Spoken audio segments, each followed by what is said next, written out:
al 30 de mayo de 2019. Calendario económico de la jornada.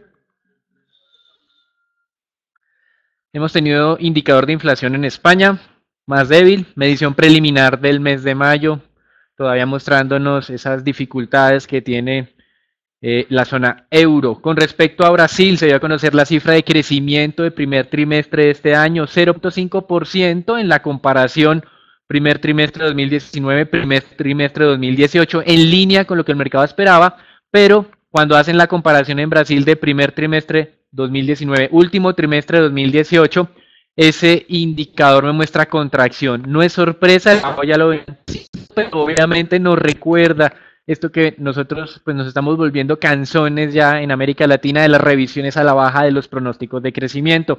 De hecho, me adelanto, Banco Central de México revisó a la baja pronóstico para este año 2019, 0.3% menos de lo que tenía antes. El rango era 1.121, ahora es 0.818. El del próximo año lo mandó inalterado, 1.727. Pero México comenzó este año no con ese objetivo o ese pronóstico de crecimiento del 0.818, sino del 2.232. Es decir, esta revisión de América Latina, digamos que hay algunos países como Colombia que se han mantenido ajenos, pero que sí estamos viendo que el arranque del año de Colombia no es un tema específico del país, sino es un tema más generalizado en la región. Con respecto a Estados Unidos, tuvimos la primera revisión del dato de crecimiento del primer trimestre de este año. Recuerden que nos sorprendió al alza 3.2%, el mercado esperaba 2.3%. La revisión se esperaba algo moderado hacia la baja, casi no la tocaron, pasó del 3.2 al 3.1, es decir, todavía los datos de Estados Unidos del primer trimestre, los nuevos que se han venido conociendo, no han sido suficientes como para cambiar ese buen arranque de año, pero como manifestábamos nosotros ayer, hay otros indicadores del segundo trimestre como los ISM que me muestran la realidad de más corto plazo, que sí muestran una fuerte desaceleración. Sobre eso vamos a comentar algo de la posición de Morgan Stanley en el tema del mercado accionario y el tema de renta fija. También en Estados Unidos tuvimos hoy solicitudes iniciales al desempleo solamente 215,000, muy cerca de los mínimos de los últimos 50 años. Mercado laboral sigue sólido y por eso pues está muy atado a lo que veíamos esta semana del indicador de confianza que mide la Conference Board. Inventarios de petróleo serán dados a conocer hoy, la expectativa de caída de 1.3 millones de barriles, el dato observado lo veremos adelante, pero cayó más de 5 millones en la encuesta del Instituto Americano de Petróleo. Esto de alguna manera le sirvió al mercado petrolero para que ayer que teníamos ese descenso hacia los 57 nos muestre hoy un incremento hacia los 58. Entonces eso está bien, además de algo de tranquilidad en el mercado accionario que veremos en las gráficas. Y la jornada tendría en Estados Unidos las declaraciones del vicepresidente de la Reserva Federal, Richard Clarida, importante teniendo en cuenta que las tasas del mercado de tesoros siguen bajando. Entonces aquí los inversionistas van a estar muy pendientes de si se ha incrementado o no la percepción de riesgo por parte del Banco Central en los Estados Unidos. La jornada finaliza con datos de Asia, Japón, tenemos producción industrial, contracción esperada para el mes de abril en su versión preliminar, datos de PMI para China, recuerden que ellos han estado muy cerca de los 50 para el tema manufacturero, es decir, que de alguna manera China ha logrado estabilizarse, pero las grandes dudas es si puede de alguna manera acelerarse teniendo en cuenta esta lucha comercial con los Estados Unidos, obviamente la percepción o la expectativa es que no lo pueda hacer. Entrando a las noticias económicas puntuales, el ministro de China afirmó que su país no va a permitir que usen las materias primas que ellos producen para que los use en contra de su país. Se está hablando nuevamente de este tema de las materias o minerales raros. Y de alguna manera Estados Unidos responde que el Pentágono ya está liderando un proyecto porque por temas de defensa estos materiales se utilizan en satélites, en temas pues digamos de alta tecnología para que el propio Estados Unidos pueda de alguna manera sustituir este 80% que trae de China desde otros países y desde el mismo Estados Unidos, pero como yo les decía el día de ayer, la información que hay en prensa es que esta explotación de materias raras es medioambientalmente contaminante, muy contaminante, y por eso en el Congreso todavía como que no hay un impulso homogéneo de todos los partidos para darle este aval al Pentágono. Además que si llegara a tener este aval, el Congreso, si se tuviera el aval del Congreso, se demoraría pues en desarrollar este tipo de explotaciones en los Estados Unidos.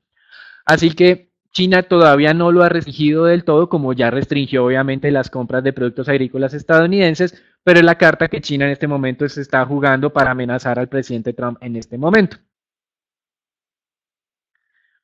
Y hay un reconocido inversionista en Estados Unidos, que es el que fundador de una compañía que se llama Bridgewater, el señor Ray Dalio.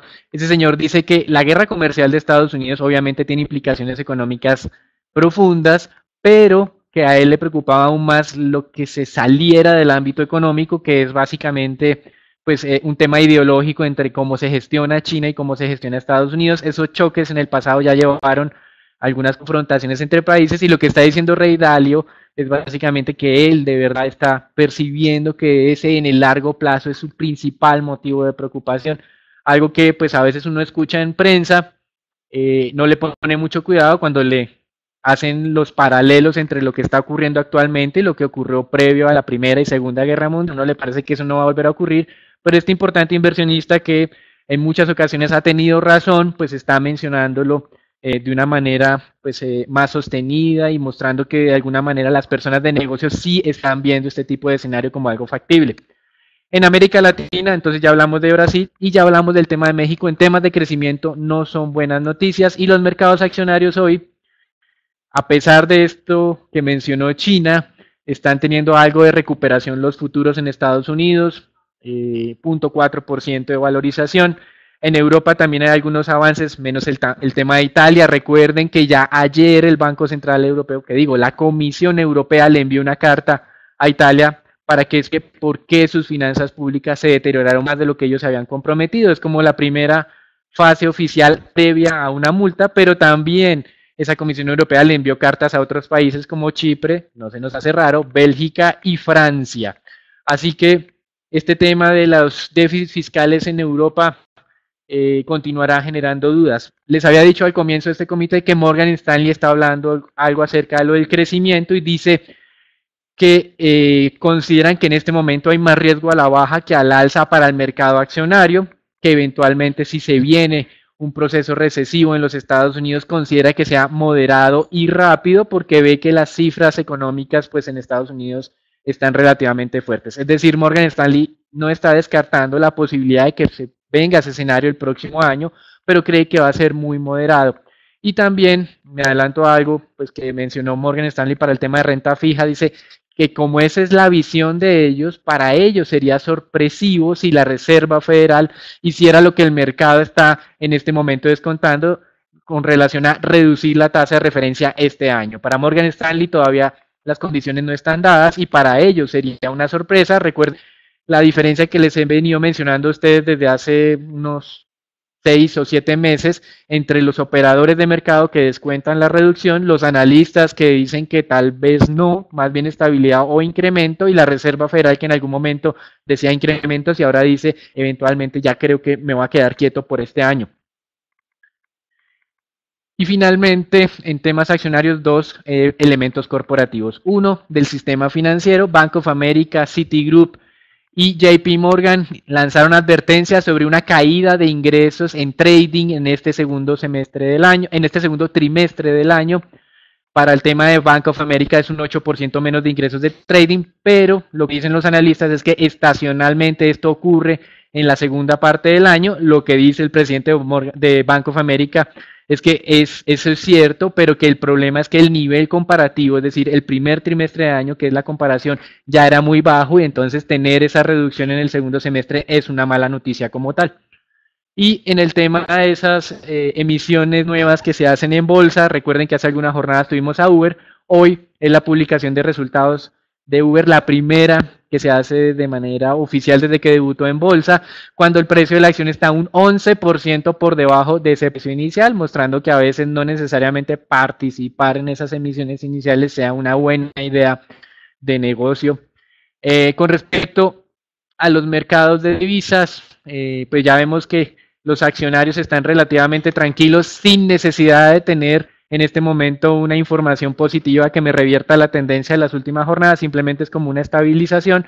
En monedas tenemos los mismos. Estados Unidos, el dólar de Estados Unidos hoy no se está apreciando. Con respecto al tema de commodities, Entonces, pues ya empezamos diciendo que los inventarios de petróleo habían descendido más de lo que se había anticipado por parte de los inversionistas. 5.27 millones de barriles menos de inventario en Estados Unidos. Esto sirve de algo, obviamente, para darle impulso. En este momento vemos precio del petróleo en los $59 para el WTI. Sin embargo, ya la señal técnica nos marca la flecha para abajo, es decir, podemos esperar, de acuerdo a esta flecha que nos ha salido, que el precio del petróleo pueda descender de manera adicional en el corto plazo, es decir, en las próximas semanas, a pesar del rebote que estamos viendo el día de hoy.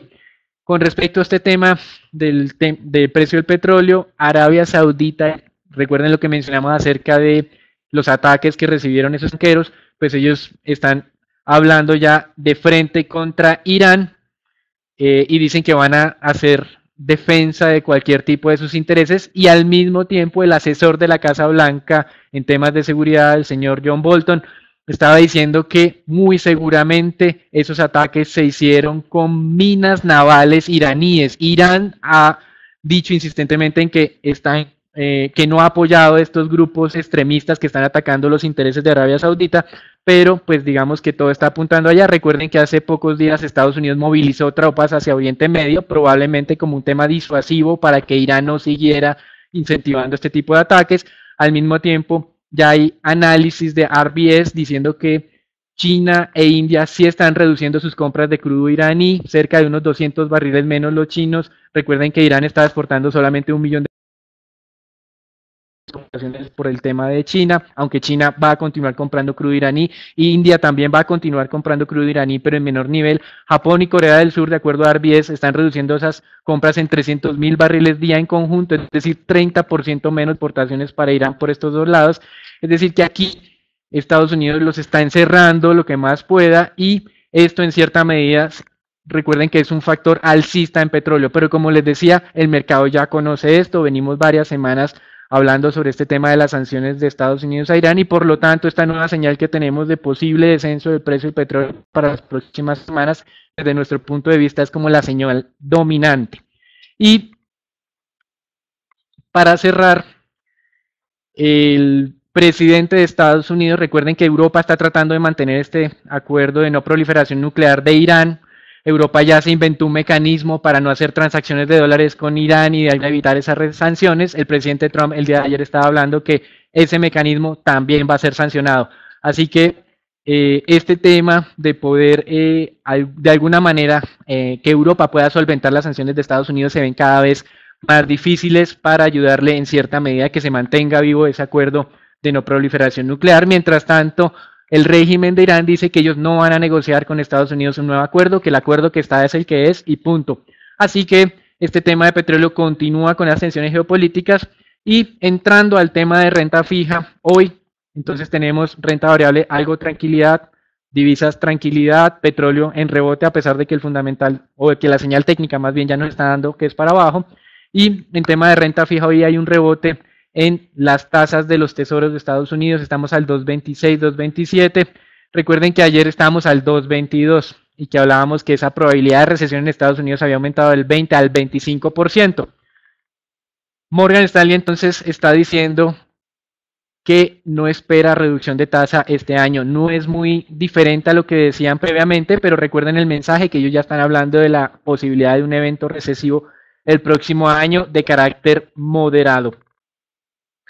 Y este nivel de tasas de Estados Unidos del 2.25 es el más bajo desde el 2017, pero lo que le interesa al mercado, lo que nosotros mostrábamos el día de ayer de los spreads, que están en mínimos desde el 2007. 2007 fue el año previo a la gran crisis de Estados Unidos, recuerden que fue el periodo 2008-2009, y por eso es que todos los inversionistas en este momento están como unas estrategias relativamente conservadoras. Eso es todo por ahora con el informe internacional. Entramos con el informe Colombia, donde continuamos recibiendo información sobre el principal accionista del Grupo Éxito. Grupo Casino recibió una nueva reducción de su calificación, esta vez por parte de Standard & Poor's. Lo pasó de W- a niveles de B, es decir, fueron 2 escalones, y le mantuvo además la perspectiva negativa a la calificación, es decir, Grupo Casino tiene un alto nivel de endeudamiento de más de 6 o 7 veces EBITDA. Para que tengan en cuenta, Grupo Éxito, ese nivel de endeudamiento es de 3 veces, su mayor accionista 7 veces, y pues si bien es cierto las cifras de Grupo Éxito pues han mostrado estabilidad, mejoras en márgenes durante estos últimos 2 años, desde que hizo la incorporación de GPA, para el tema de Grupo Casino la historia no es tan buena y continuará afectando de alguna manera la dinámica de la cotización de Grupo Éxito. Recuerden que el objetivo de los analistas para Grupo Éxito es 17.000, estaba transándose algo por debajo de los 14.000 por todos estos problemas de su principal accionista, y debido a que continuamos recibiendo malas noticias sobre Grupos Casino, no estamos esperando que entonces las expectativas de los analistas en el mercado local se materialicen por lo menos en el corto plazo, así que todas esas posiciones en Grupo Éxito, desde nuestro punto de vista, necesitan tener un control de daños por debajo de los 13.750, nivel que creemos hasta ahí podemos permitir los descensos, más allá lo mejor es cerrar ese tipo de especulación.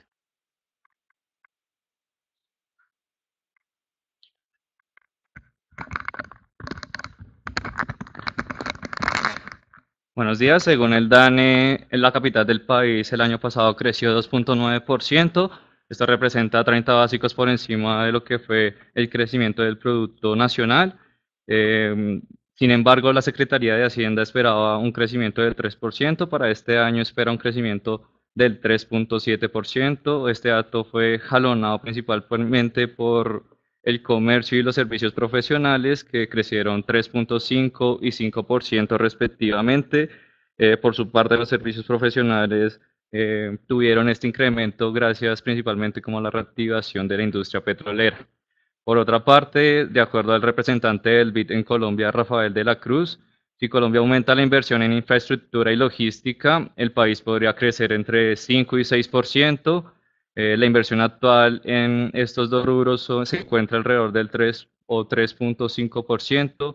La idea es que se incremente también a niveles del 5 y 6%, lo cual jalonaría el crecimiento del país también a esos niveles. Esto se haría principalmente también con el incremento de los ingresos tributarios, no tanto incrementando como tal las tasas impositivas, sino más bien por un lado de una ampliación de la base de contribuyentes, además de un fortalecimiento a las medidas de captación de esos impuestos. El representante también afirmó que el país podría llegar a ser un país de ingresos altos en 20 años, pero que también depende mucho de la iniciativa por parte del gobierno. Finalmente, de acuerdo a la encuesta que realiza el Citibank mensualmente, los analistas encuestados esperan que el PIB se encuentre en 3.17% a finales de este año y 3.36% a finales del próximo.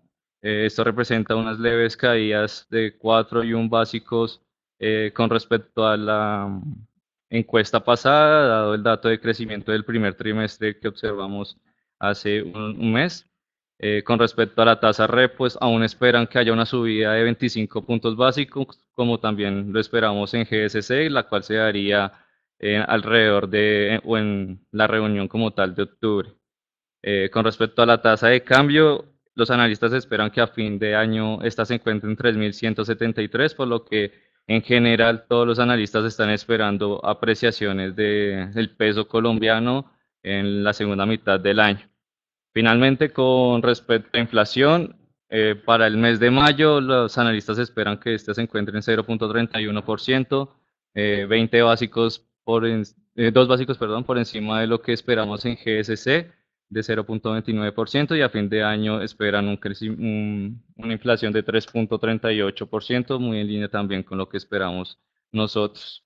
Eso fue todo por las noticias de Colombia. Pasamos con Dani con las acciones locales. En el mercado accionario ayer negoció 89.000 millones de pesos, casi 90.000. Recuerden que el promedio del último año es de 140.000 millones. Este promedio de negociación de 140.000, estamos viendo en esta gráfica, el promedio de la línea amarilla, no se ha incrementado, como mencionaba yo ayer, en los últimos 5 años. Es decir, tenemos una economía que nominalmente crece a tasas cercanas al 7-8%, pero que tenemos un mercado accionario que nominalmente está al 0% durante los últimos 6 años. Así que Digamos que en medio de esto lo que hemos visto es que hay una mayor dependencia por el tema de inversionistas extranjeros y como hemos mencionado durante los últimos 2 o 3 meses, esos inversionistas extranjeros hasta ante estas condiciones de percepción de riesgo de lo que está ocurriendo, ellos lo que hacen es cerrar sus posiciones y nos están dejando a nosotros con unos niveles de liquidez por debajo de lo que en teoría ya estábamos acostumbrados que no era bueno, pero que de alguna manera se había logrado sostener por un tiempo. Así que el mensaje sigue siendo de alerta sobre estos niveles de liquidez del mercado colombiano. El día de ayer la que más se negoció fue Ecopetrol, 19.000 millones de pesos. Recuerden que estábamos esperando un rebote en temas de Ecopetrol luego de lo que había ocurrido con el rebalanceo del MSCI el día 28. Ecopetrol había caído mucho desde nuestro punto de vista sin justificación o sin ningún tipo de correlación con el mercado y esperábamos algo de rebote.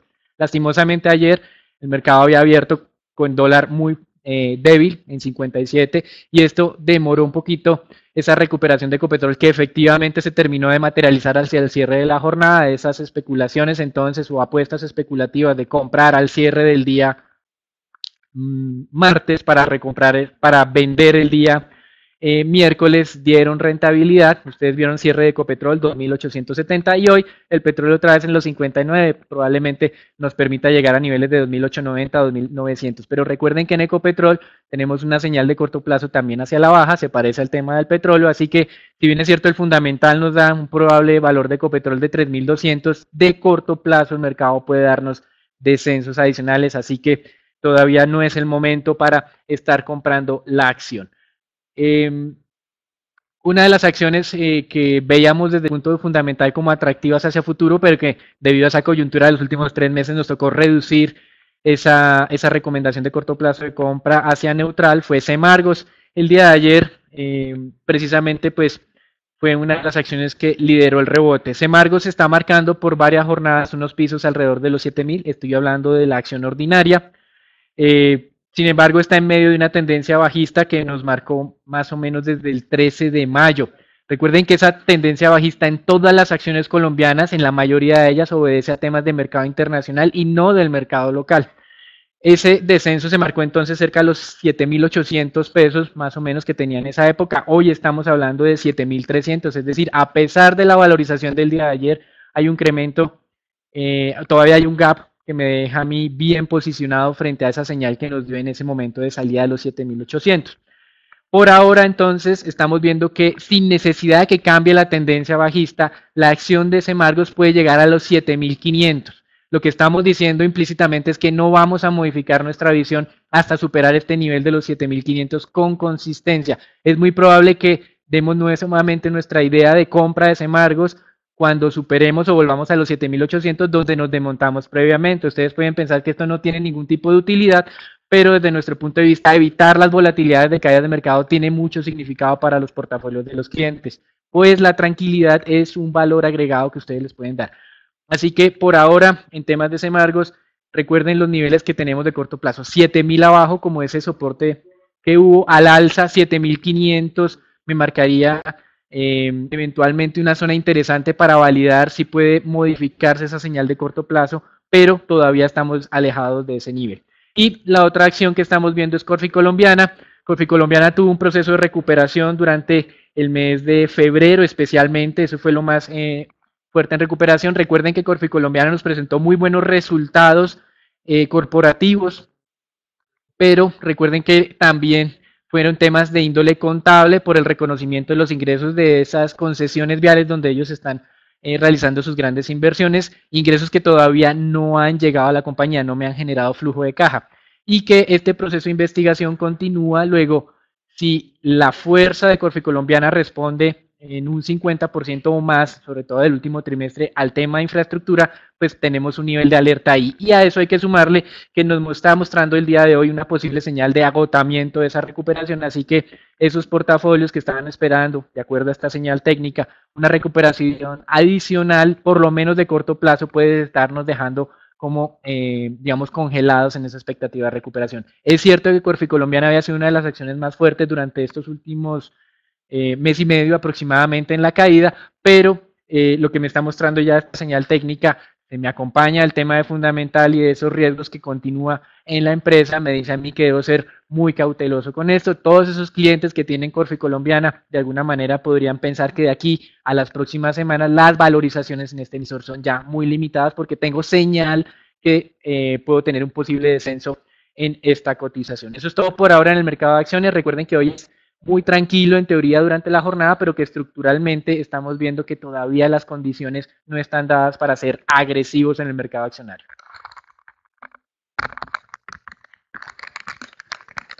Con respecto a dólar, en la jornada anterior se negociaron alrededor de 1.363 millones de dólares y la tasa de cambio cerró en 3.353, cayendo así 0.68%, a pesar de que el dólar se fortaleció el día de ayer y el precio del crudo también cayó. Fundamentales que harían pensar que el peso colombiano debería haberse depreciado, no ocurrió de esta manera, sino que por el contrario tuvo una gran apreciación con una volatilidad superior al promedio de este año. Técnicamente continuamos viendo una tendencia alcista, sin embargo pareciera empezar a descansar esta. Como mencionamos el día de ayer, posiblemente alrededor de los 3.380 podría ubicarse un nuevo techo, una nueva resistencia, la cual confirmó el día de ayer. Sin embargo, pues las próximas jornadas nos harían afirmar esta tendencia. Con respecto a renta fija local, los TES continúan valorizándose, particularmente los TES a 2024 cerraron en 5.72, 5 básicos por debajo de la jornada anterior, mientras que los TES a 2028 cerraron en 6.44, también 5 básicos por debajo de la jornada anterior y aumentando así su precio. En general, la curva de TES en pesos se valorizó 3.59 básicos, liderado principalmente por el tramo medio y largo, mientras que los test denominados en VR se valorizaron alrededor de 2 básicos, siguiendo lo que fue la curva de test en pesos. Esto en línea también con lo que fue los tesoros norteamericanos, que como decíamos anteriormente, pues registran mínimos del año. Ya ido los ruidos que hubo con respecto a las calificadoras de riesgo, em, pues los test ya podrían volver como está la correlación con los tesoros nacionales y seguimos con la idea de mayores valorizaciones en las siguientes jornadas, alrededor, hasta llegar al menos a mínimos de este año de alrededor de 5.64. Con respecto a deuda corporativa, se pagaron alrededor de 50.000 millones a través de bolsa y 600.000 millones por registro. Lo más transado fue tasa fija con vencimientos a 2019 y 2020. Con respecto a la emisión del día de ayer de Coltel, se adjudicaron 500.000 millones de pesos y hubo un bid to cover de 1.93 veces el monto ofrecido. Las tasas de corte fueron de 6.65% para el tasa fija 5 años y de 3.39% para el IPC a 10 años. Estos recursos se van a invertir totalmente en el pago de deuda. Esta tasa pues la consideramos un poco alta también por lo que nos pues por el tema del sector telecomunicaciones que posiblemente no lo vean tan claro los inversionistas. Eso fue todo por el informe de hoy. Los esperamos mañana con un nuevo comité y les recordamos que nos sigan en nuestras redes sociales, Facebook y Twitter para mantenerse informados acerca de los movimientos del mercado de capitales. Muchas gracias.